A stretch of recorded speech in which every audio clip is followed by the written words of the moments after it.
Third time's the charm. Third time. Needs a lotion. Crypto and Web3. Right? Let's talk about it. Let's talk about it. So the design of this podcast, the introductory episode, will be about crypto and its role in Web3. The premise is that Tyler here doesn't know much about crypto, and instead of having to explain crypto to everybody I know, hopefully I could stash it in one place, and other people who are interested or have been overwhelmed by knowledge can listen to this through the ears or eyes of a newbie who's interested in learning more. Right? 100%. There you go. Small background about me. My name is Jimmy. I've been informed about crypto since 2014 or 2015 when I was about 16 years old. I wasn't able to buy any crypto until about March 2017. Probably in around 2016, I actually downloaded the Circle app. Have you heard of Circle? Never. Circle was people who have heard about crypto might have recognized that name, but it was an old app that was kind of like Venmo, where you could buy and sell crypto, and you could also send money. And eventually, they left that market and went more to what I presume the business or enterprise lane of it all. But that's where I started first buying my Bitcoin. Other than that, the first Bitcoin me and my friend ever bought was local Bitcoin. Have you heard of local Bitcoin? No. Before Gemini and Coinbase and all that, one of the best ways to buy Bitcoin was from people in person. So you go on local Bitcoin, localbitcoins.com, I think it was, and you would put in your area, and there'd be people who would sell it to you. You'd meet at like Starbucks or libraries.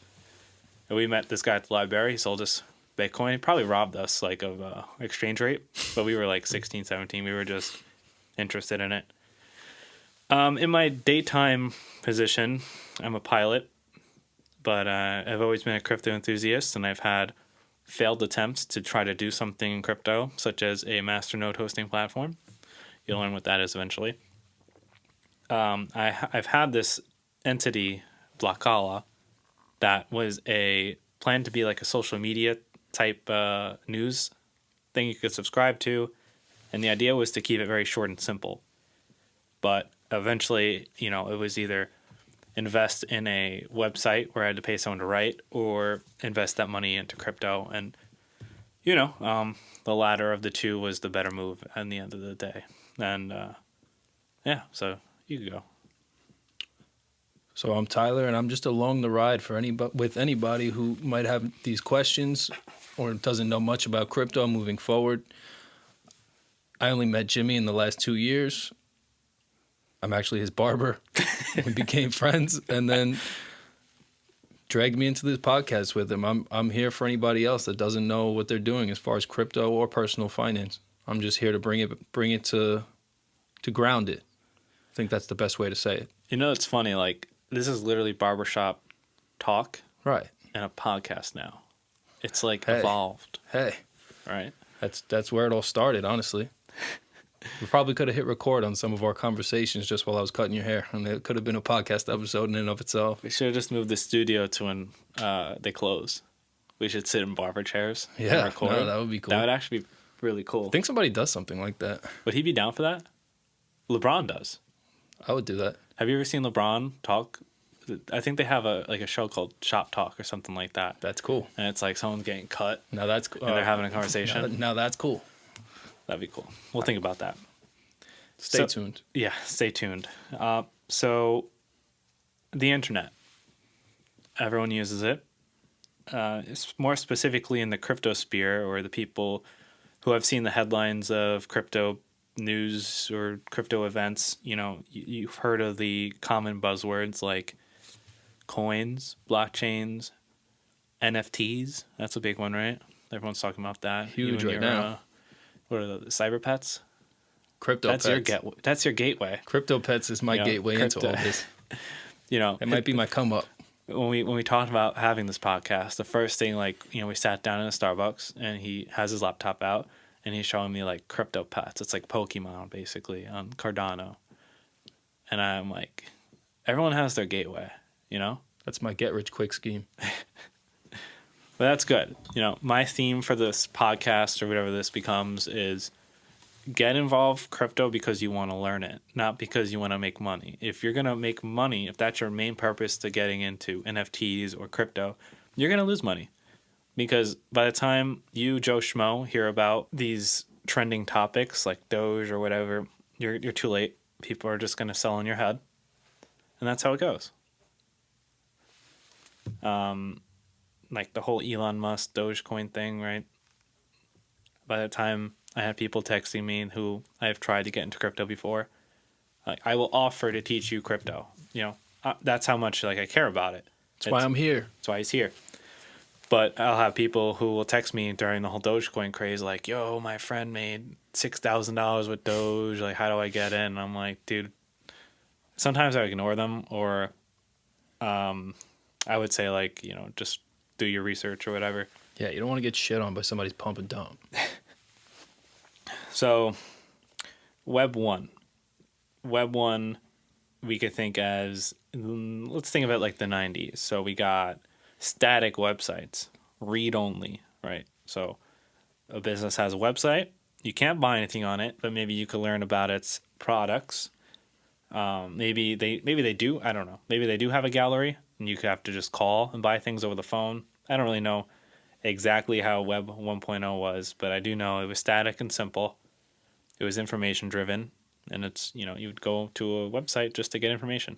Right, and let's preface this by saying anybody that's around our age, we're both 23, this is not going to be the internet that we're mainly familiar with. Somebody like us is our youth, our childhood. That was all Web 2. This was this read and write internet that we know. Facebook, MySpace, Tumblr. Right. And to go on that segue of Web 2.0, so we're talking about 2005 to present day, and it's this idea of, like Tyler was saying, a read and write web, characterization.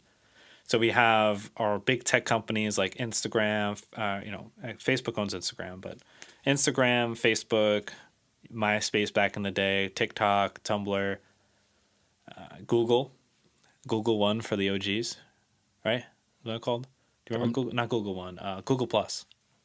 Do you remember Google Plus? I do remember Google Plus. Right, that's a throwback. That's a fall. There's a whole website actually.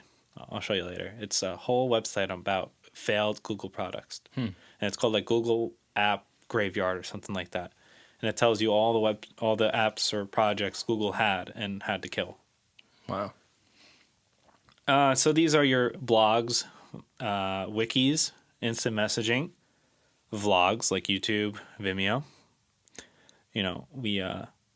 We messed up and we had to record this part again, but we were talking about Vimeo, and you said you saw someone get beheaded on Vimeo. I did. I saw a cartel beheading on Vimeo, and I remember me a few years back. That was a few years ago? Yeah. Like after 2016? Somewhere around there. Wow. I'm actually surprised. I couldn't tell you exactly how old I was. I just remember I saw the link on Facebook. Somebody posted, and I was like, what is this? Jumped on it. Vimeo out here. Cartel beheading, dude. Vimeo is like the Wild West, apparently, still to this day. Crazy. So these would be your socially driven web eras. That's the right word. Even, what Tyler was saying was we grew up in the Web 2.0 era. So, we grew up with YouTube. We grew up with MySpace, Facebook. I had an AIM page. Did you ever have an AIM page? That I did. You did? Oh, we never talked about this off the mics. We've never spoken about this. I've never met anybody else who had an AIM page. I had the AIM. I remember. Wow. When that cute chick that you liked from class signed in, you get that opening door. It's go time. I had an AIM because the slightly older kids in my block had AIM, and AIM was the cool thing. Even when I was in 6th grade, 2009, we had AIM. I talked to my friends on AIM, and I still remember some of their names by heart. What was your AIM handle? That's the real question. What is it? I'm not going to say it. Mine was Ty the Terrible 215. I'm not going to say it because that username still exists in other realms of the internet. That's his bank account password. So I'm going to plead on the side of privacy here. Go on. I'm not going to say that. But something else I mentioned before we realized we weren't recording was, the Web 2.0 has defined a lot of our lives, such as I had friends when online friends wasn't cool. So like today's day and age, everyone just is on Discord, just meeting people, random people. Even in like the crypto sphere, you're on Discord, formerly Slack. You've heard of Slack? Yes. Before Discord, there was Slack. And that's where you would meet people. And some people you would get to know. When I was young, my thing was Club Penguin. And Club Penguin Armies, to be specific. And he's not laughing as hard as he did the last run, but I met almost everybody I know, basically from Club Penguin or Club Penguin Armies.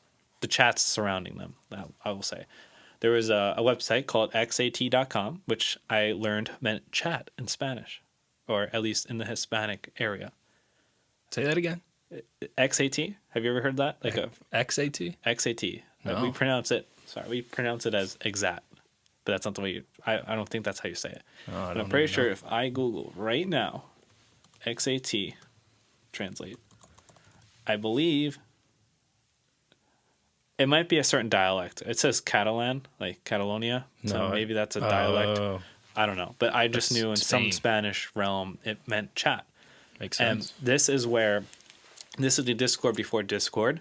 And it was all based on Flash. You remember Flash? No. Flash games? Oh, yeah, of course. Flash has been phased out. Dude. Yeah. But Flash has been phased out for things like HTML5, which is like let's say a more secure way of doing things. Flash has cut support because it wasn't as secure or something like that. What is a different protocol? Yeah, so they're still around, the chat. There's just barely anybody there. Mm-hmm. Especially when Club Penguin shut down. The whole area kind of fell apart because that's the only people who used it. But I've met a lot of my online friends based on that, and I will once again shout out Tyler, Sam, and Brevin. Not me. Not you. You are IRL. That's new for you. But I had online friends before it was cool.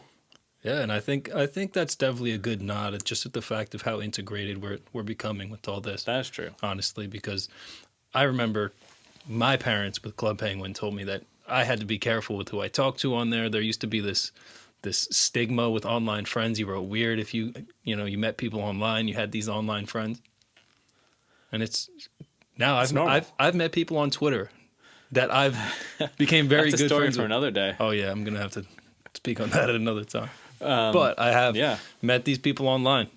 I was a little bit older. This is probably 2016 onward.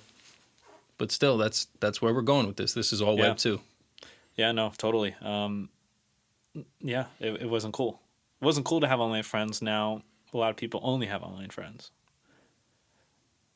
Go get some real life friends too. Let's just say that. Well, I don't regret my childhood, not one bit. No, you can't. It got me into crypto. Think about it like that. If my childhood didn't start with Club Penguin, it probably wouldn't have ended in crypto. Let's not speculate.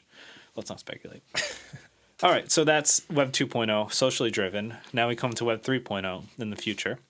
Web 3.0 kind of has its origins based in a text or article or paper. It's called the semantic web. How do you say that? Semantic web, by the World Wide Web creator Tim Berners-Lee. And what he theorized is that Web 3.0 will be characterized by data being connected in a decentralized manner rather than a centralized manner. And you know the difference between centralized and decentralized? In this context, I don't think so, but I had a quick question. We're only just now getting our feet wet into Web 3.0. Yeah. So we're talking like the 90s of Web 3.0. Okay. So right now it's all just in its infancy, especially talk with the AI integration and we'll get into that, why it's in the infancy and what are the limitations of its current day relevance. Awesome. Just to break down centralization versus decentralization, centralized, think about banks, Google, Apple. If you post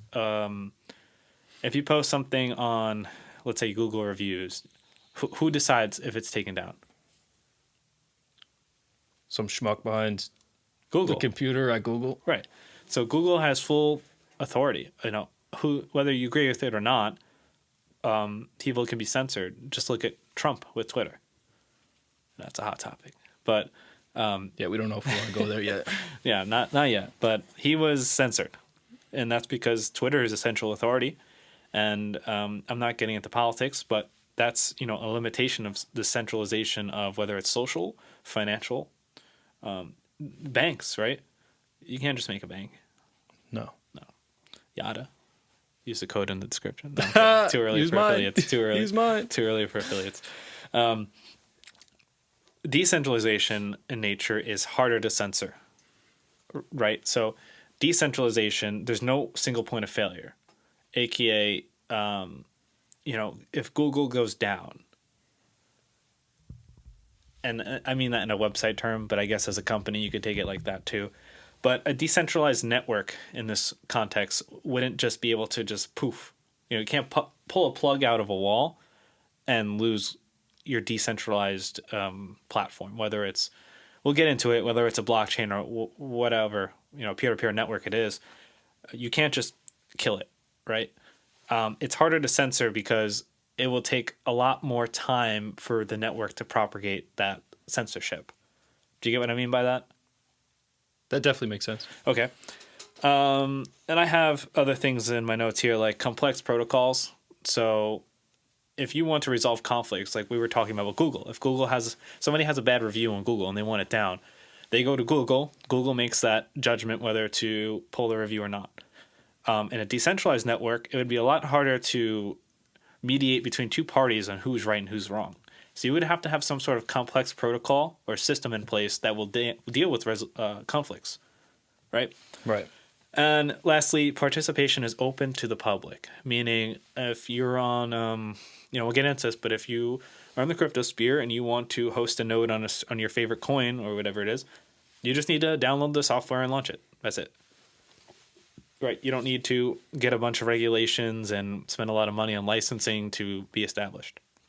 And that's the main difference between centralization and decentralization. Maybe slightly off topic, a little scope creep on that one. But what I'm trying to get apart is the current web, as we know it, is controlled by the major tech companies. Web3's goal is to basically have a decentralized web where there is no Google to tell you this is Google's opinion on whether this is right or wrong. Does that make sense? Yeah. And that was actually a question that I was holding on to before because I let you go. Being that as of right now, these tech giants are in control of Web 2.0 and how we maneuver moving forward. Right now, I think it's going to be interesting for the future to see how these tech companies try to maintain that grip that they have over the internet. Yeah. Yeah, you could probably even see it with banks too, depending on how they treat crypto in the long run. Oh, right. It's a direct, it's against the United States financial system, and it's up to the lawmakers and the politicians to decide whether they want to embrace the technology or reject the technology. It's a lot of shaking things up. Yeah. But that being said, though, these tech giants, being that they have this influence, that's probably going to be our segue into it. As much as we might not want that, as much as we might want to that not to be the case, that probably is going to be our move into Web 3.0 because of the fact that it's profit driven. Right, and you have to get Joe Schmo in on that. Of course. Right? Who else is going to get Joe Schmo in on it than their buddy? That's it, right? Or their Facebook friend. Yeah, I mean, there's still people out west that probably don't have amazing internet, right? Internet is still a struggle. I don't know the statistics. I didn't do any research on that. Wait till Starlink. Yeah, wait until Starlink. But, the infrastructure needed for some people to get internet is still very raw, right? There's some people out in the country who might not have stable internet. I don't know if that's true still. And even if it's not the U.S., U.S., imagine other places still. Right. Or, easier now we're talking about like Africa. Right, and stuff, easier right? to imagine other places. And they, so. If we're still on the topic of Web 3.0, aside from what Tim Berners-Lee, his idea was about the semantic web, we have a certain amount of characteristics that are associated with Web 3.0. So we have decentralized direct interaction. It's kind of like what I was talking about before. If you want to participate on a certain network or protocol, you have the power to do that on the Web 3.0. Reduction of central authority we mentioned. Freedom from discrimination and censorship. So there's an app on Ethereum called like EtherTweet. I don't think I've been on it in a long time, if it's still around, but it's kind of like Twitter, but decentralized. So if you don't like what someone says, you can't, boot them off. I haven't even heard of that. You haven't. Yeah. No. I mean, it's not really one of those popular ones people talk about. Rise of open source. So open source is when, I don't know if you know what this is already, but it's No. when people make programs or software and they open them up, the code and stuff, to the public to use. Oh, it's like Linux? Yeah, exactly. Like Linux, anyone is free to contribute to the Linux software of their choosing. If you like something or if you want to implement something, yeah, you could just modify it yourself, just for yourself, or you could throw it back out there. Maybe someone else gets a kick out of it, kind of thing.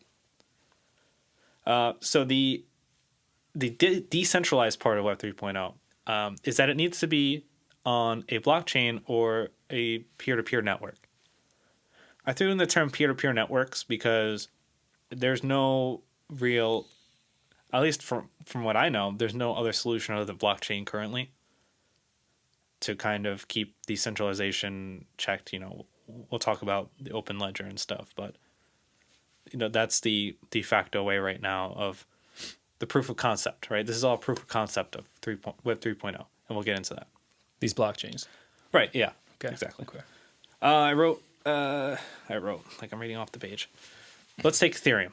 So Ethereum is a coin, or it's a network. That's a better word.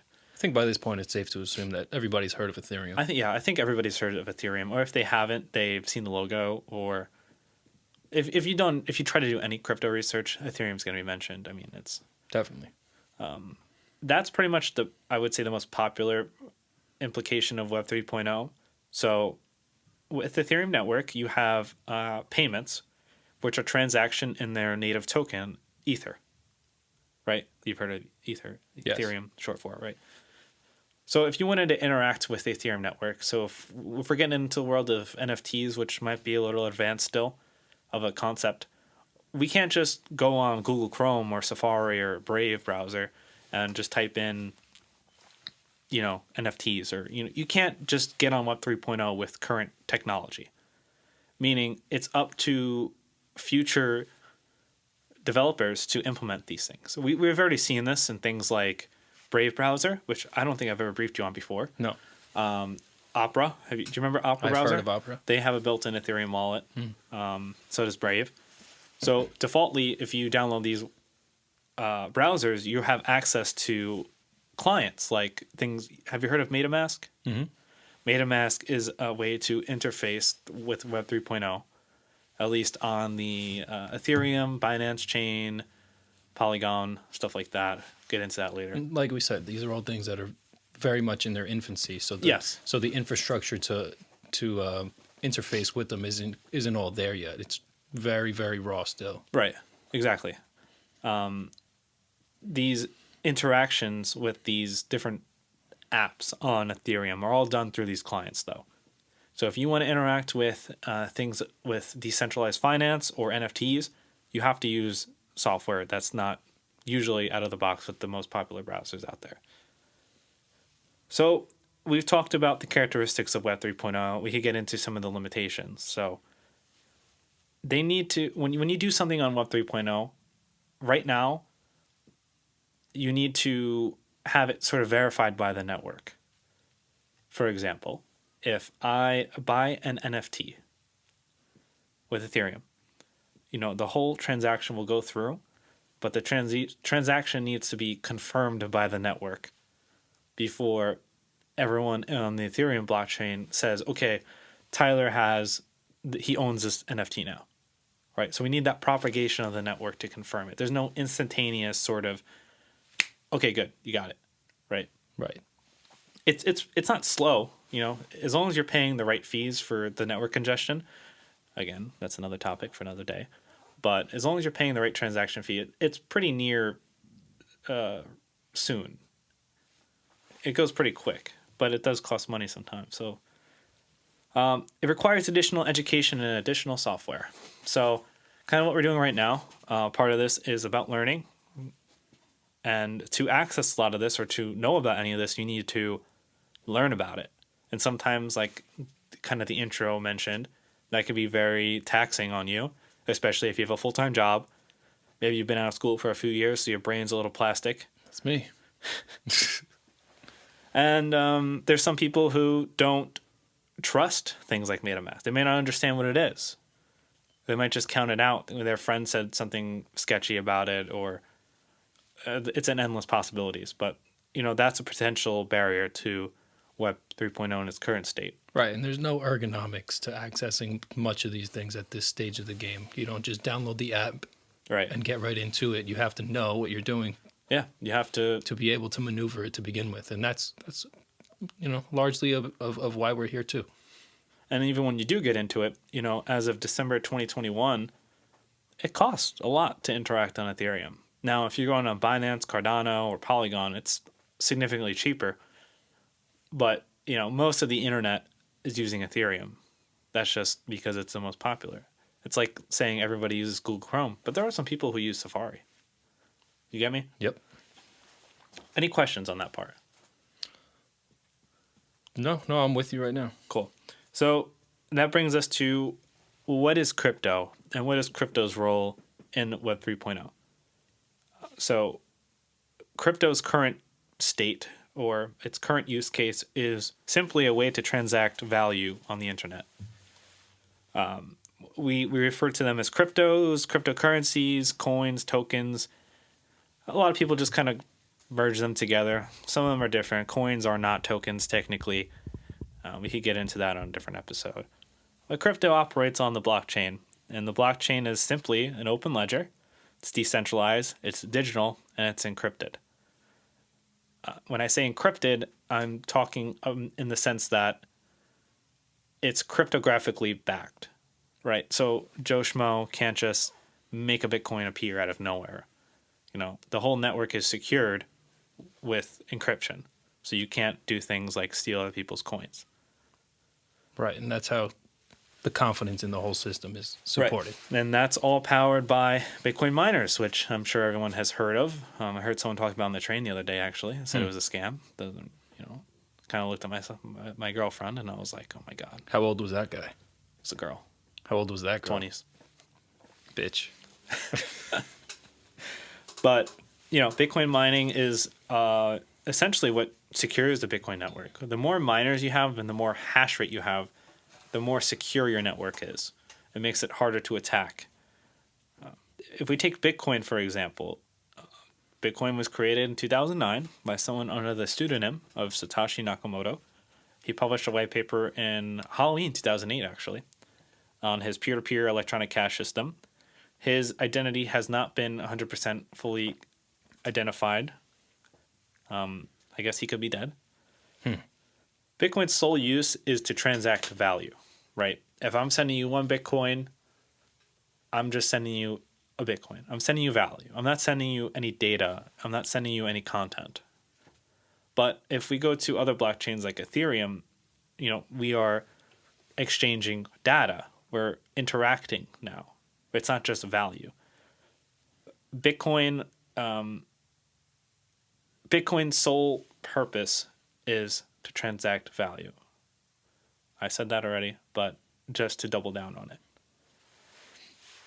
When we talk about Web3 and crypto, when we venture into the Ethereum network, the Binance Smart Chain network, and all the other, I like to call them platformers.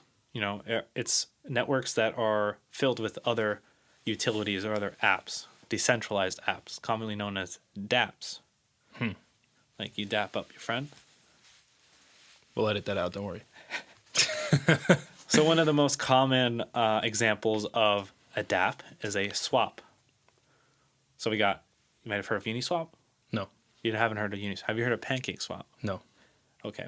Well, a swap is a smart contract with a front-end sort of user interface that allows a user to interact with a protocol.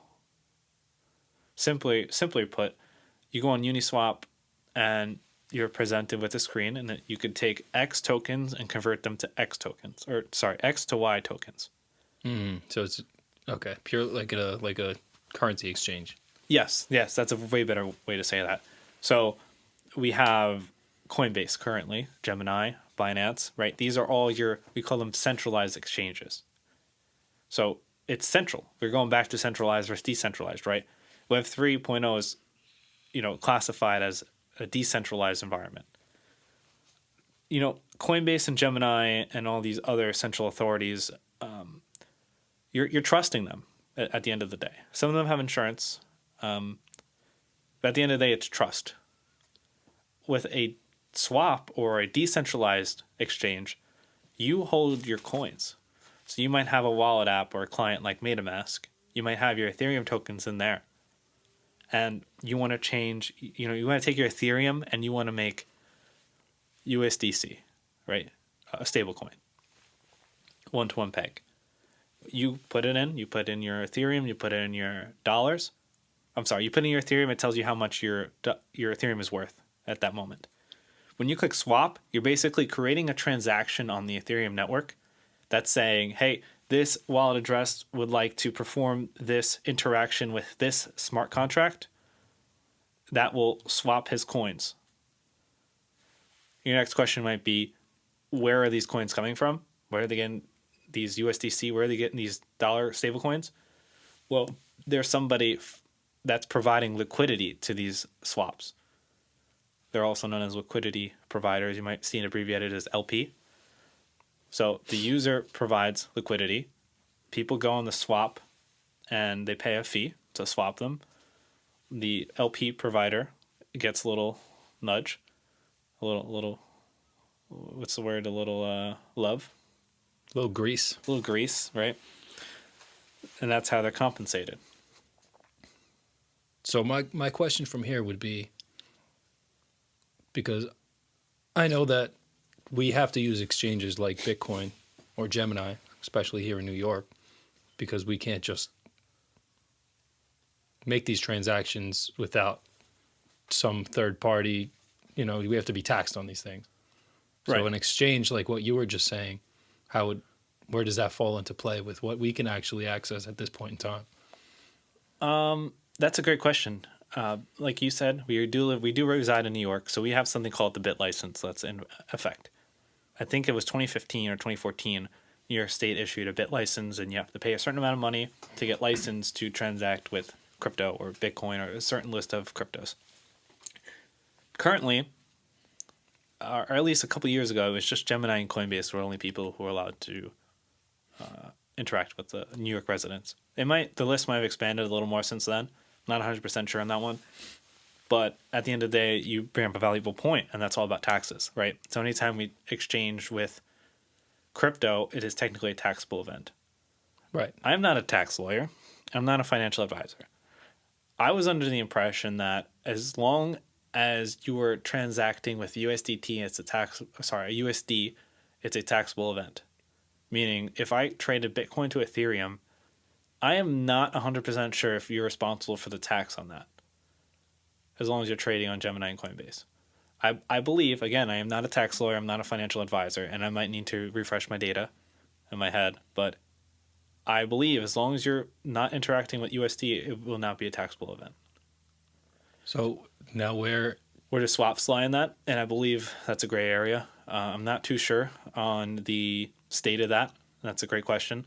And I think that's sort of what the United States government is tackling. That's probably not on their top of their list, but that's a good question. I don't know the answer to that. So in that regard, is a stable coin the same as USD? No. It's not. A stable coin is not backed by the U.S. federal government. The only thing that the U.S. federal government will back is a dollar. Right? USDC is it's a Circle. Remember I was talking about Circle as the company? Mm-hmm. They have a stable coin, and they are fully audited to my understanding, and they were backed by reserves. Where we get into a gray area is Tether. Tether has a bad rap online, but Tether is also pretty much the source of more than, I believe it's 50% of liquidity in crypto. And they're not backed. They reside in a bank in the Bahamas. Sketchy. And that's another day. Another day we could talk about scams in crypto or bad publicity. But you bring up a good point. Yeah, USDC and USDT, those are both created by a company that issues them, and they say, okay, every dollar is worth one of these. Oh, so they have to provide the liquidity for that. I think we're branching off in two different directions here. We're talking about swaps, and swaps just exist on a network, i.e., Ethereum. We're talking about stable coins. Yes, they are on this network, but let's say I wanted to exchange one USDC for $1. I could send that to my Coinbase account, and they'll just instantly give me $1 for every USDC. They're not affiliated with any of these swap protocols. Understood. That's out of the scope of that topic. That makes sense? Yeah. Cool.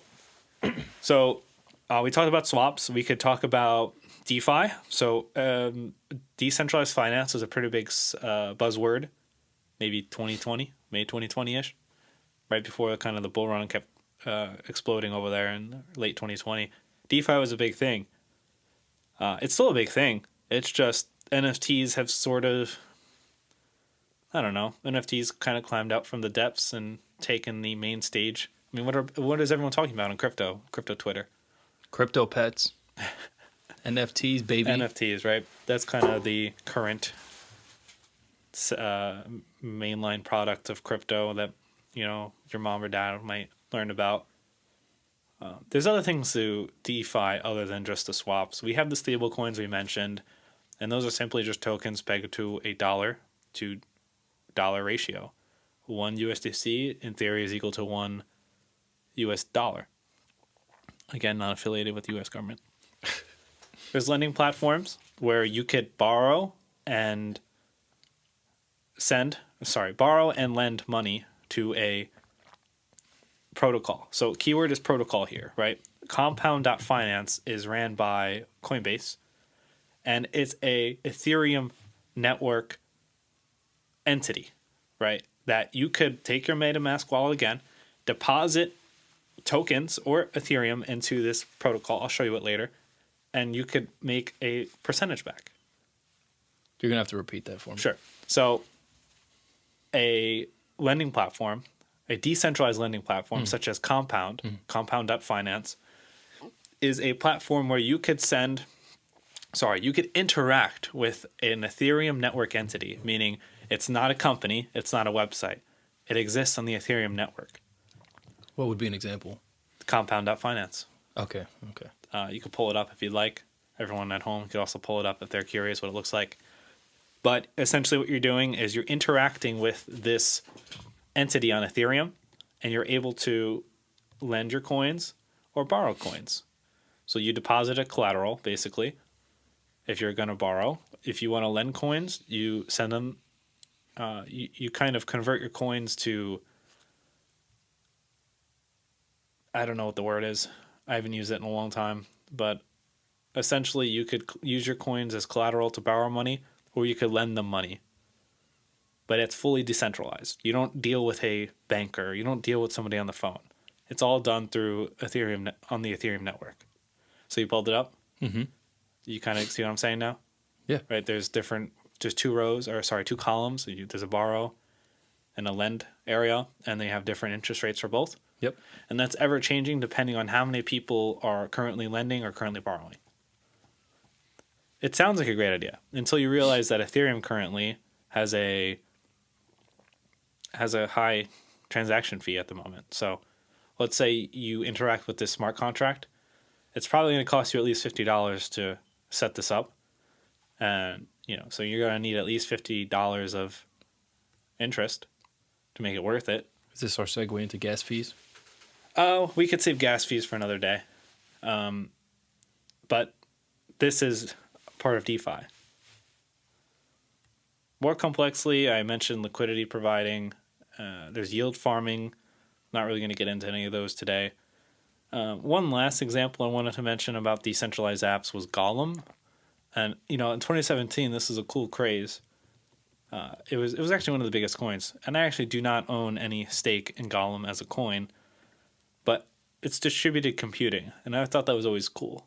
So if you have a computer that's just sitting there idling, you could link up with the Golem network and provide your computing power to the network in exchange for a reward rate, which I am not familiar with the structure of that. You ever hear of SETI? No. Search for extraterrestrial intelligence. Oh, I think I vaguely know. They what you're have talking something about. like this where you could download their software on your computer that's idling, and they'll use a part of that software to basically analyze radio signatures from their radio telescopes to find intelligent life. They don't reward you, of course. It's more of like a donating your computer's time to a greater cause, but it's kind of that similar concept. This is on topic, but slightly ahead. off topic. I think I heard at some point in the past that there have been hackers that sent these links via email or whatever have you to people's computers, and they were basically, I don't know if it was some sort of mining operation or something. Yeah, that's happened. But then they were dividing the computing power to mine a crypto or whatever coin it was, and then dividing that amongst everybody that they infected their computers with. Yeah. You're referring to a concept known as a botnet. And I don't know if botnets are still prevalent these days. I knew like about 5-6 years ago, maybe 10 years ago, botnets were these, similar to you said, where these malware would be basically downloaded on computers, and it would leave kind of like this open link on your computer. And these would like spread around, and everybody would kind of have these the software on the computer that the hacker could tell them what to do. For example, let's say you wanted to spam someone's email. You would take your botnet and have them do the email sending. It's a similar concept, right? We have a botnet now that's mining Bitcoin.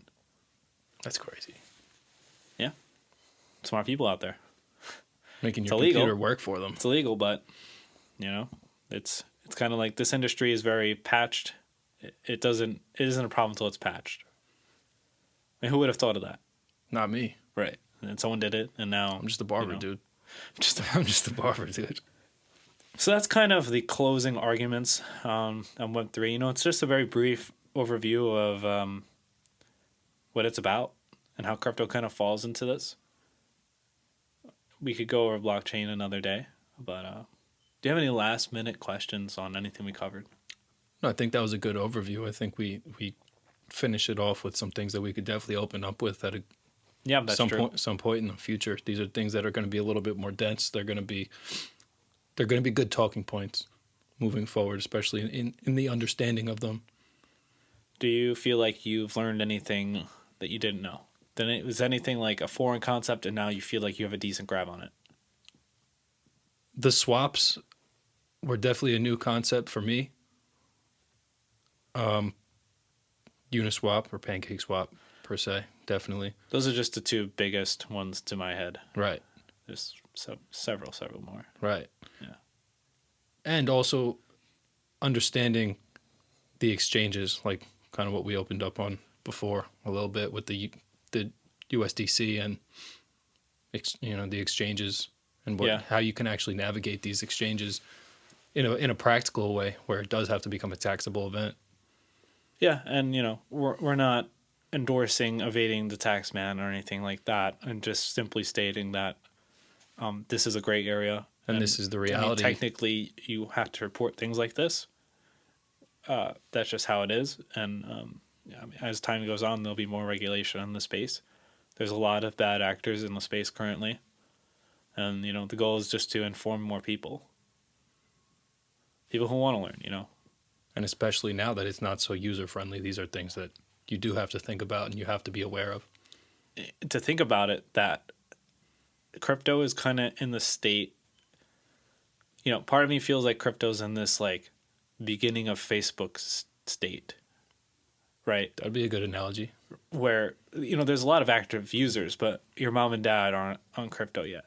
If they're on crypto, it's because you told them that, hey, I can make you this money if you just put your hard-earned dollars in this coin, and hopefully it'll go up. A lot of it is the greater fool theory, where you believe someone's going to buy whatever you buy at a higher price. You're seeing a lot of people who believe Bitcoin is a inflation hedge, and a lot of people have opinions about that. Whether that's true or not, I'm not commenting on that. I mean, you're just discovering new use cases in this ever-changing world.